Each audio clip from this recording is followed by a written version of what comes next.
Welcome once again to From Principles to Practice. I am your host, Apostle Dr. Ivan Valerie, and today we have a very special guest. With us today,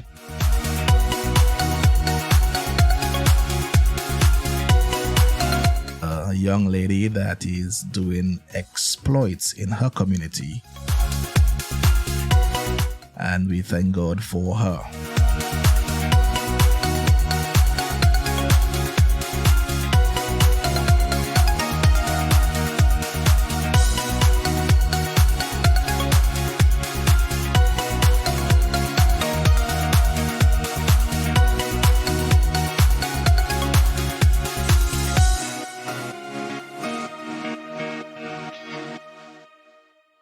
Well, I'm going to allow her to just introduce herself. Sure. Hi.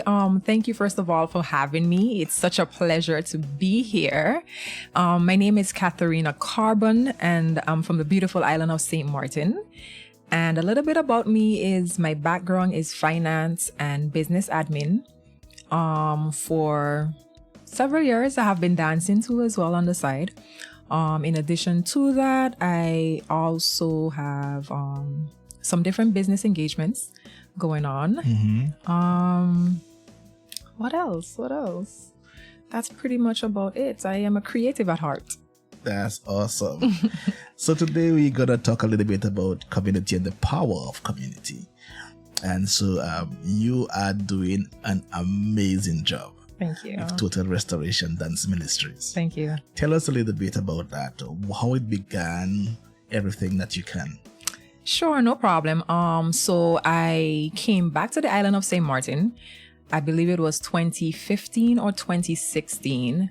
And at that time, the dance ministry at my local assembly, it was dormant at that time. So since I was away, I always knew that once I came back home, one of the things I would have loved to do is be able to work within the dance ministry department. Okay. So before I came back home, that was the little discussion that God and I had. I at first I didn't want to come back home, but then I told God, I said, if it is your will and your desire that I have to return home, then, this is one area that I would love to serve in. And, I came back home, and a few months after being back home, the few girls and I who were there at that time, past dancers, we decided, okay, you know what, we're going to come together and start the ministry once again. So since that time, it has been, it was just the church ministry. And then, there were other people in the community who saw the potential of it. And like me? Like yourself. And they figured that, they would love their daughters to be a part of it. And we believe that once God had blessed us with the opportunity to be able to work and function with girls like that, we decided, you know what, we're also going to go ahead and create our community wing. So we do still have our church dance department, but we also have the community wing where we extended it to girls outside of church. Okay. So here is where we actually have TRUDM, Total Restoration United Dance Ministry. So here we are today. For this year, we had approximately 24 girls participate in our production. Wow. That is a huge number. But I will say it is a pleasure to serve the girls in that capacity. It really is a pleasure. Awesome. You said that before you came back to the island, you always wanted to working with the dancers. Yes. Why was that? I'm really passionate about the dance. There is, like I mentioned before, I'm a creative at heart. So I love the arts. And since I was young, at the age of 6, I started dancing. And since then, even while I was in college, I joined other studios while I was away. And I felt like dance was, first of all, a calling for me personally. Right. Not just something that I love doing, but I also felt like it was a calling. So no matter how much I tried to run from it, I still felt that passion and being drawn to dancing and, always want to be able to develop my skill in that area, continue going and going. So it was always something dear to my heart. And I said, it's not, I don't only look at it as just dancing, but there is the aspect of the spiritual aspect as well. There's also the physical aspect where it's a good form of exercise. There's also the mental aspect too as well, that it gets your mind off of different things that may be happening around you. And that expression where you can't find the words sometimes to express what you feel, but then you are able to do it through your movements. And, for me, that is something very powerful. So I was like, hey, you know what? This is something good that we can work with the girls, work with the girls in that area. Make it something that's holistic, How many years has the dance really been, the dance group? How many years has it been in existence? In existence, I would say from 2015 or 2016 since I came back home. Okay, so that's almost 10 years. Yeah, almost 10 years. 10 years. Almost 10 years. Okay. And what are some of the things that you have experienced that were quite challenging for you? Oh, wow. Some of the things. Where do I start? Basically, first of all, leadership. Being someone who's young in that role of leadership, you really and truly sometimes don't know what you're going to expect. Often when you're on the outside looking in, there's a different view you have versus when you're sitting in that seat of leadership. There is hard decisions that needs to be made. There is also being able to know that it's not always, when you're working in community and you're working with others, it's not always how you see things, but it's also taking their perspectives into consideration, because you don't want to only go fast, you want to go far. And the saying is, if you want to go far, you have to do it together. And then there's also the empathy part that has to come in. There's the patience. I'm telling you, the patience part. My family can tell you patience wasn't always my strong suit. And the girls in the group, they are from the age of 6 to 18, 19. So you definitely know it requires a lot of patience, So, coming into it, being able to step into that role of leadership, it takes a lot of humility. It took a lot of, being able to go to my advisors, ask them serious questions, being able to take their critique in, being able to take other people's critique in as well, and not being offended by it, but knowing that it is something to help you grow, something to help you develop. In addition to that, because you have different girls that are coming from different backgrounds, you know that you have to be able to get everyone on a certain level, because you want to be able to minister and go out there in unity on one accord. It's not about one person. So you have to be able to set a level where others can rise to it, and others who may be just a little above it would not feel, well, hey, this is something that they can participate in, but find that middle ground. So individuals coming from different homes, different backgrounds, different issues that they have to deal with. I found myself not just being their leader, but in some cases also being their mentor. So there are sometimes after practice sessions, there are girls who would pull me aside, and, I would have to have discussions with them about things that are happening in their homes, things that are happening in their schools. Them being able to find that comfort in me, that person that they can just feel that they can let their hair down. Someone that they can listen to, who will take them serious, even though they are teenagers, not just brush them off, but be able to know that they have a voice. And, those are some of the things that I found myself having to also cope with too in that role of leadership, or being a part of the dance ministry, taking on all of those things, and knowing that once you say yes, knowing that these are things that come with it, and you can't, let's say, for example, say, I want this and I don't want that. It's being able to take the whole. It comes in the whole, and not just part, but being able to take everything that comes with it. You also had to be their mentor. And I can only imagine, because anybody around that age, going through a lot. Yes. Different issues, different stuff that they are dealing with. Mm-hmm. What have you experienced so far with these young ladies that you really look back and say, man, this community is really, apart from the dancing, this community is really needed, based on the different situations that they are going through. But more so, if you were to have a discussion with parents based on what you have been privy to, should I say? Yes. What would that discussion be like? Oh, great question.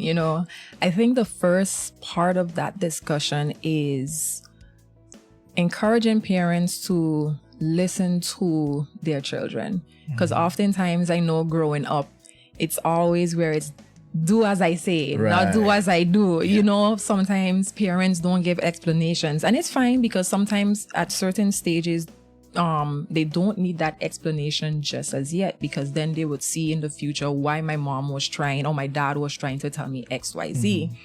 But what I realize with our generation nowadays is that their processing is a little bit different than back then. They ask you serious questions, and sometimes it's not for them to be rude or anything, but they just want to have an understanding. So it's being able to know, okay, when is it you can actually share with them or give them that understanding as to the why, so that they can connect it together. Because believe it or not, they don't think like how we think before. They are further thinking that we were, they're exposed to so many different things. So their processing is a little different.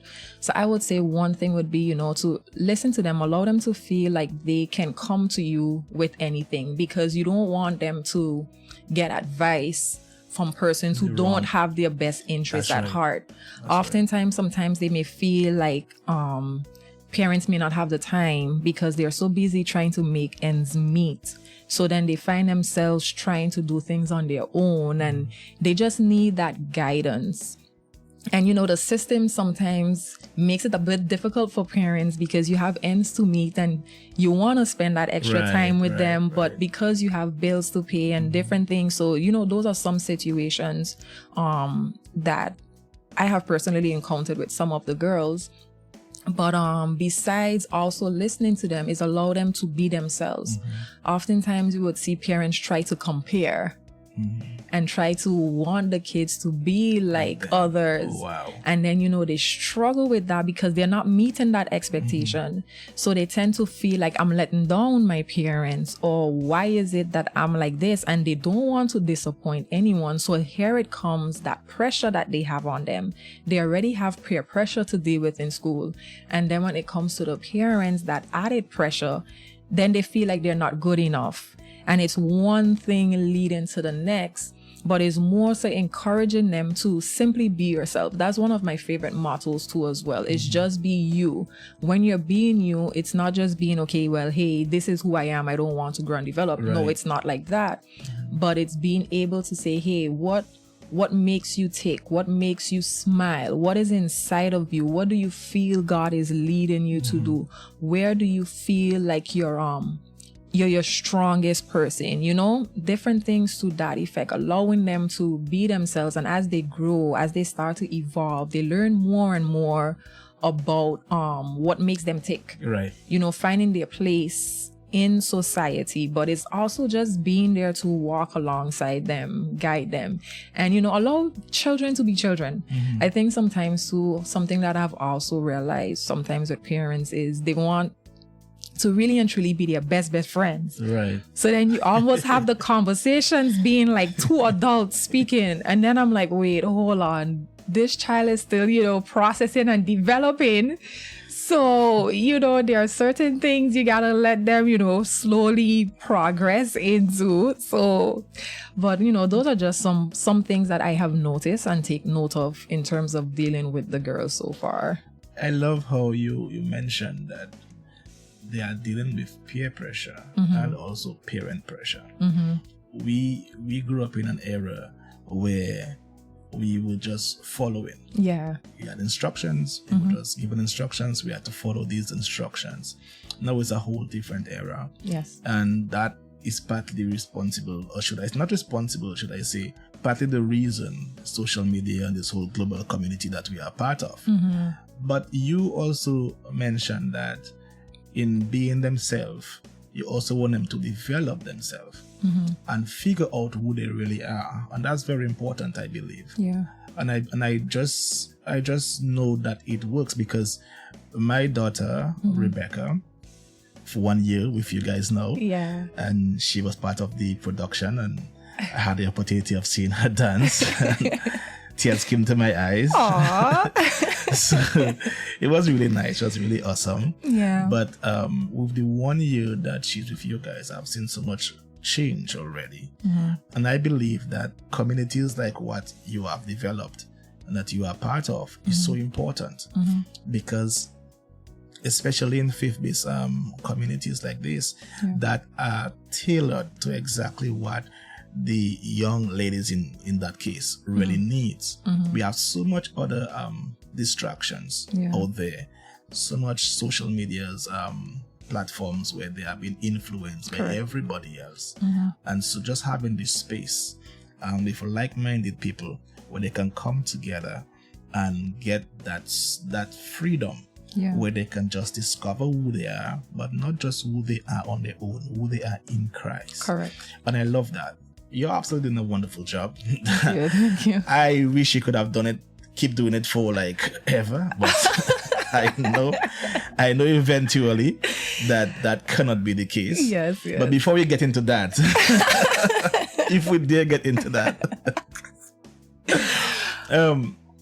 what is it like for you on, let us say, a yearly basis where it pertains to doing this production? Because you guys do some elaborate, real good productions. Yeah. What is it like? It's heavy. It's heavy, but what makes it light is having a core team that understands the vision. For the past few years, I've been working with a number of people, well, not a huge number of people, but a few people that understand the vision so that when you pitch it to them, they're able to run with it. And going back to what you mentioned, the power of community, that is essential because when you have a vision that is not just for you and it extends to others, it is so important to be surrounded with people who are able to hold their weight, hold their part, and go above and beyond.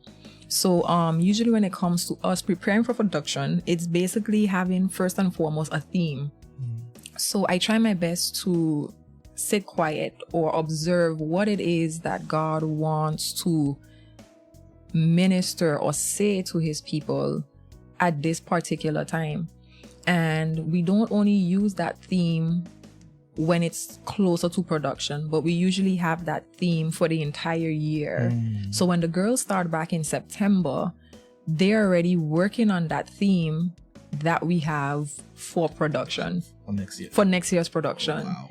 Yeah, so that way it's not new to them at production time, but they are already getting their minds programmed that whatever I have to minister, I am learning it for the next few months so that I can actually walk it out and be that example for others to see. So that's the first starting point, introducing the topic to the girls first before the rest of the community so that they can get comfortable with it and know what it's about. And then we usually go into collecting a pool of songs. Because, there are so many songs out there that sound good and, that you feel like, hey, you have some moves that you can do to it. Right. But it's really and truly trying to create a message and the songs that can tie into that message.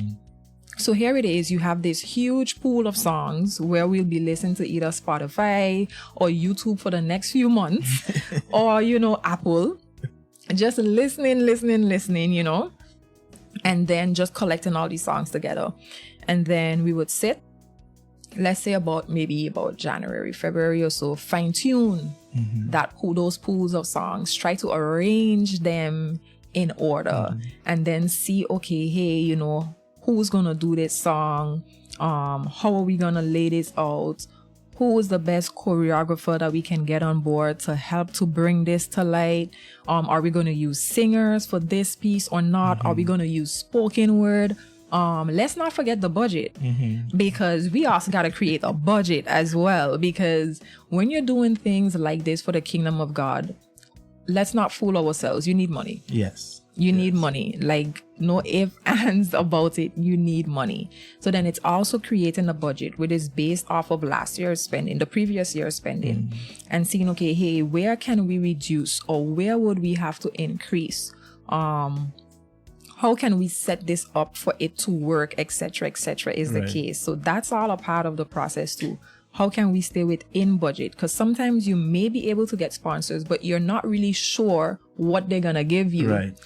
So you want to be wise and know that, hey, at the end of the day, you still want to be sure that your vendors are paid, because you don't want to be someone that's a non-payer. You know what I mean? So all of those factors come into consideration, and then, we set up the rehearsals, the choreo, etc., and we roll straight into it. That seems like it's a lot. It's heavy. It's heavy. What is the size of your team, average, if you don't know exactly? Like my core team? Right now I would say it's maybe about like 7, 8. 7 of you guys. Yeah, 8 core members, core team members. Wow. Kudos to you guys. 'Cause I'm telling you, you guys do an exceptional job every year without fail. Thank you. You guys are doing it tremendous. You mentioned something earlier, and I want to go back to that. You mentioned that when you first began, you had advisors. Yeah. And so they would advise you as to what you were doing, how to do it. Yeah. I think that's very important. Definitely. Can you speak on it a little bit? What was that like for you, and how did that help you and also the community? Sure, no problem. I still actually have them up to this day. I still call on them because, they are individuals who I look up to. Basically, my past dance directors or individuals who have been dancing longer than myself. Individuals who we have a relationship and they understand what I'm trying to achieve because they have already passed and walked that stage. So basically, it's reaching out to them and just asking them what are their thoughts on XYZ, or how would they go about doing XYZ. And for them, they'll be honest. They'll say, well, hey, no, this doesn't work. Try doing this instead. Or they might be like, you know what? That critique that you heard, it might be harsh, but was that person lying? Like literally, they'll put me to think in that area. And I realized that having mentors and advisors who have walked the path, it not only helps myself to avoid certain failures that they have already experienced, but it also helps to bring forth a better quality into the community at large, or also to the girls that I serve, because they may be able to foresee things that I never think about or thought about. So it's being able to lean on them. It's so important. And I do value their input. Like, God knows I really and truly value their input, because we really and truly don't know everything. So that's why it's so important that we have individuals who have already been through what we are walking through, because these individuals are persons who have been in this for, let's say, 30 years, 40 years, etc. So they have seen and been around so many different things. So the value that they bring in terms of what they share with me, it's so important. Awesome. I believe in that as well. I believe that whatever you are doing, find somebody or a group of people that can really assist you. Because like you say, we don't come into it having all the experience, and there's always somebody that have gone before us that can help us, that can inspire us and really help us to achieve greater things. So again, I'm happy that you're doing it, and it's not just I'm happy you're doing it. We can see the evidence of it. Talking about evidence. That was not intentional. I I thought it was. That was not intentional, but it leads directly into what I want to see next. The last production was themed Evidence. Yes. That was what it was called, Evidence. Why Evidence, and what were you going for? Okay. Why Evidence? Well, basically it ties back into how we select our theme. So Evidence was the word when I asked God, okay, God, show me, lead me where it is you want us to go with it this year. Evidence seemed to be popping up in so many different ways. I was either hearing songs, and then in hearing it, the word evidence would stand out in more ways. Right. Whether it was sermons I was hearing, whether it was things I was reading, that basically stood out more and more. And then I was like, okay, so God, evidence, what it is that you want us or your people to grab hold of in this season as it relates to evidence. And then what I felt in my spirit was there's so many different things happening with individuals nowadays. When I tell you so many different things, but we were to be reminded of who God is. And if we look around in between everything that may be challenging, we can still see the evidence or the proof that God's character is still the same. So it was that way of encouraging his people, helping them to strengthen their faith, for them to know that he has not changed. You can still grab hold of his promises. And something that really stood out to us while we was preparing for this production is that evidence really and truly ministered to us, because there were so many challenges that we were facing to bring forth evidence. And then here it is where God stepped in on time. We were reminded that he's an on-time God. We were reminded that he would not put his people to shame in spite of what we were seeing. His handprint was still on it, and it allowed us to know that the theme that we had and the direction that we were going in, it was where he wanted us to be, because he was being evident with us along each and every step of the way.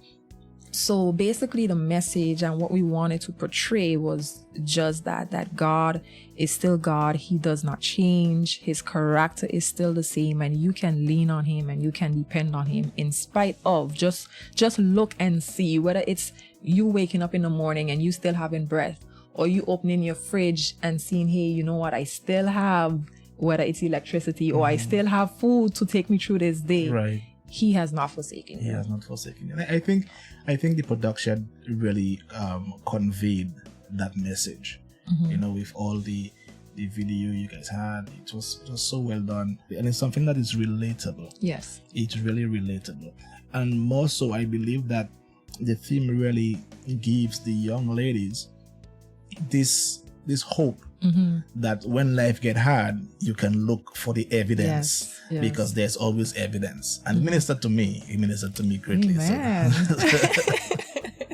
Definitely. So I want to shift a little bit in the discussion. Sure. I want to shift a little bit from the girls to more you. Okay. How have you personally benefited from this community? Is it only you giving, or are you also receiving from it? Definitely receiving from it as well. Definitely receiving. Like I mentioned, patience wasn't always my strongest suit. And, throughout the years, I have heard individuals, just being a part of the dance team in the position that I am with them, I've heard other individuals said, man, you have really gotten better at your patience. And I was like, I don't have a choice. I said, God, this is how you're molding that character in me of patience. Being able to be patient, and not just patient with the girls. I got to be patient with the parents too. Yes, Lord. But that is one area, that I have been able to receive truly and truly say, that area of patience, application of wisdom, because knowing that you don't have to respond to everything, being able to apply wisdom more and more, knowing sometimes when to say what to say. That is definitely key, knowing when to say, what to say. Also too as well, learning from these girls is a different generation. So they give me insights as to what is happening so I can stay relevant with them so that I don't seem too outdated, you know? I mean, I ain't that much older than them, although I can be some of their moms. You know? So it's definitely also receiving, because sometimes they are vocal. So they will tell you certain things, how they feel. And it's for you to be humble enough to say, you know, although I'm their leader, I got to receive this from them too as well. Because this is how they feel. This is how they're processing. Okay, so let me process. How can I do this differently? So those are just some examples of what I've been able to receive from them so far. Awesome. I know as leaders, most times people think that you are the one always giving up. But good leaders also receive so they can become better leaders. Now, that's important. You are what you coin or you describe as picky. My daughter told me. So I know. She told me, Daddy, Teacher Cathy does call me picky. Pastor's kid. But you are also a pastor's kid. Yeah. What was that like for you growing up in a church community, being a pastor's kid? What was that like? Man, it was tough. I ain't gonna lie. It was tough. And I call Rebecca PK because we could relate. You know, we could relate. So I know what she's going through. I have been there. You understand? Ain't no if, ands, or buts about it. But it was tough. It was tough in a sense where, you know, I would say it had its good and its bad because there were times where people expected different things from you. And because, you know, of who my dad is. And I was like, no, but I am still myself though. That's right. You know, at one point in time, as I got older, I would respond to people and let them know when I get to heaven, they ain't gonna call me Pastor XYZ kid. God is gonna call me by my first name. And I'm like, I am who I am. And that's just it. Like, I understand what comes with it. I truly do, because it's a different, I would say, calling from other persons, but it doesn't exempt me from being my own individual as well. So, you know, the expectation from persons, even up to this day as well, people still have that expectation. In addition to that, you know, with friends, they would kind of exclude you sometimes from certain things, you know, from the get-go, they would exclude you, and then you'll be like, why? And they'll say, but, you know, XYZ. I was like, but you didn't ask, you know? So then that was something to also deal with too as well. The spotlight. Ending up in sermons. Oh man, the spotlight. You know when they always want you to sit in front?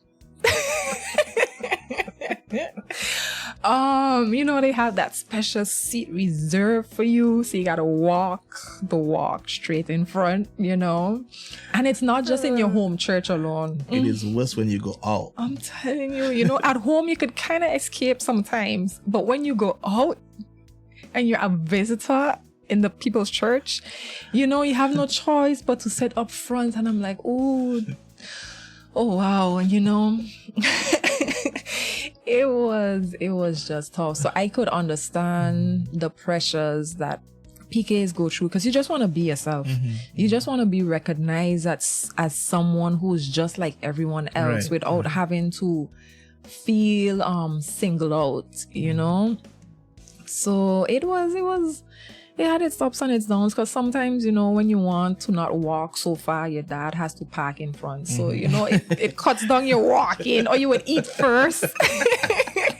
You would get your plate of food first. So, you know, that was some of its perks, you know what I mean? But besides that, overall, it was just pressure. Yeah. But do you believe that there is a difference now with PKs, because now a lot of things are changing. Do you believe there's a difference?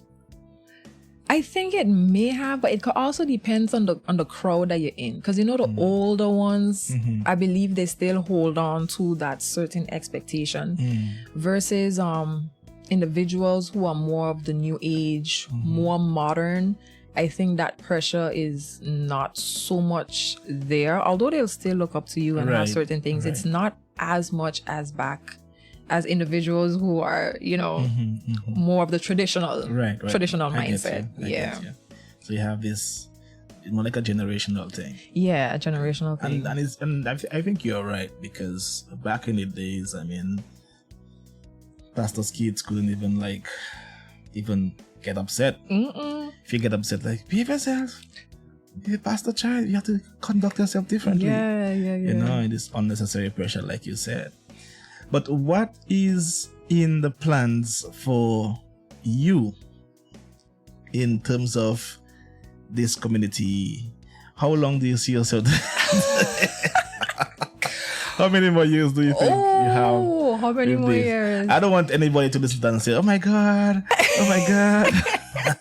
Because somebody might listen and say, oh my God, Teacher Cathy going. I know, they'll take it a whole different way. But, you know, reality is reality. Yes, definitely. There always comes a time where you have to pass on the baton, I believe, because you're always there for a season, I believe, for such a time as this. And it's no different for myself as well. When I look back, I feel like I have really and truly served the girls, served the community, served the kingdom well. Right. In giving of myself, not just 50%, but I give 100% of myself in everything that I do. So I do believe that for my time so far, I have, you know, served the kingdom well.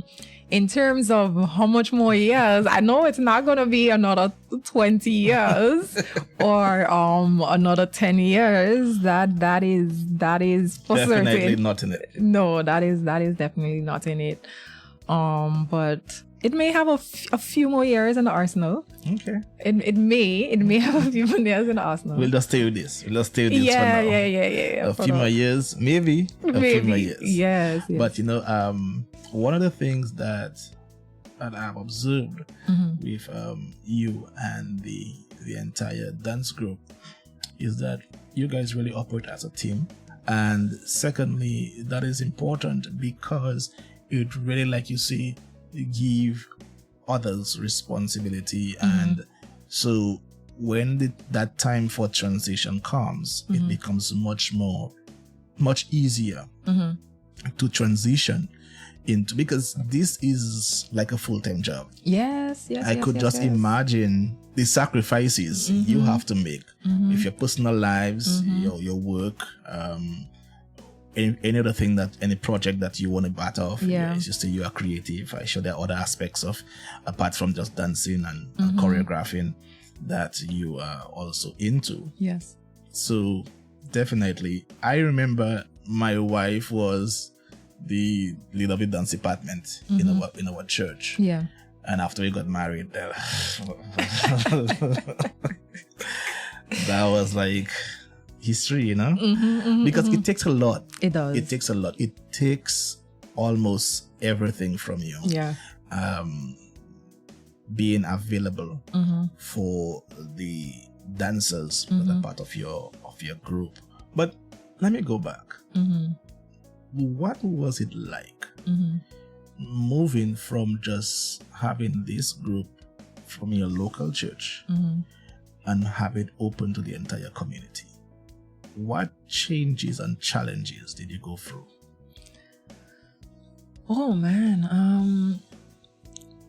Well, I would say, you know, it wasn't really challenging, I would say, per se, to be very honest. It wasn't really challenging. I would say the response from the community and the embrace from the community is more so of appreciative and welcoming. It's like, wow, okay, it allows you to feel like this is good. This is purposeful. Like, the support that you receive, it makes that transition. It has made that transition very easy. Where it may become a little bit difficult is because you have more girls. So then, of course, you're going to need more help. So besides that, I would say the transition overall has been gracious. It has been kind. It has been cool. No, I mean, it's when it comes to the community and the power of community, it really does make a difference, because sometimes when I sit and I think about if I did not have the help or the support of, individuals, how heavy it would have been to carry. Because I definitely could not have done everything on my own. Definitely not. At least not for the vision that God gave for the team.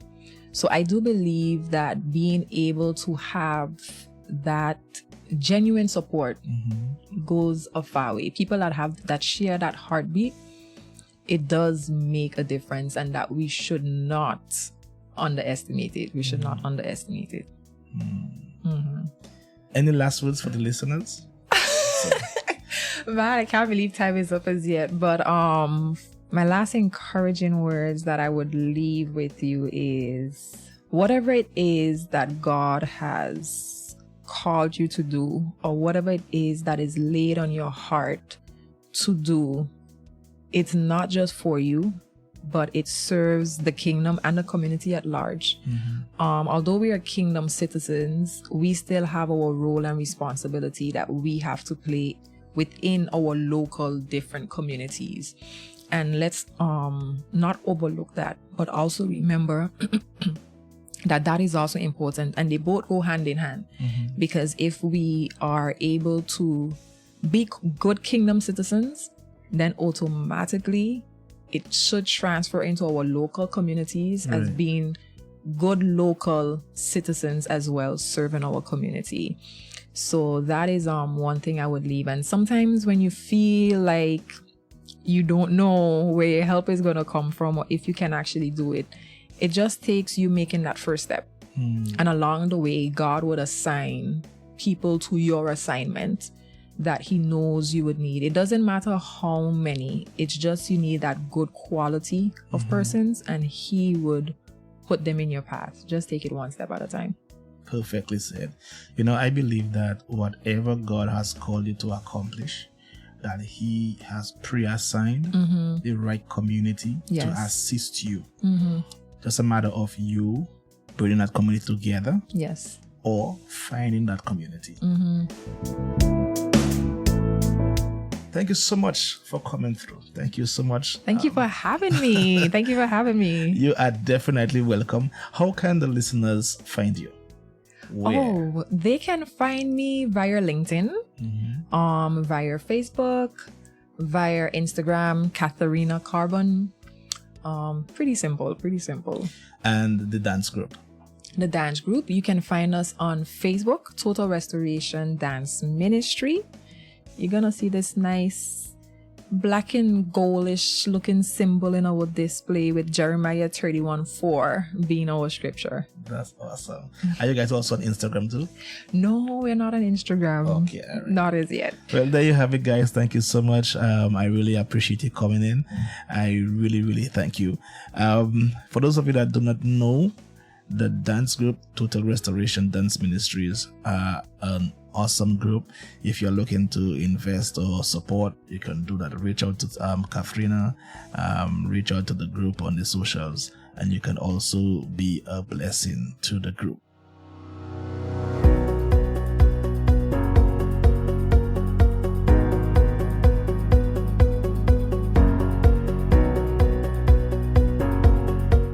All right, that's all the time we have for today. Thank you so much for tuning in. You have been listening to From Principles to Practice. I have been your host, Apostle Dr. Ivan Valerie. You can reach out to us. You can contact us via email, and our email address is fromprinciplestopractice@gmail.com. You can send us your questions, your comments, your suggestions. We take it all. And also you can check our website, that is podcast.fromprinciplestopractice.com. That's all the time we have for today. God bless you, and stay tuned for the next episode.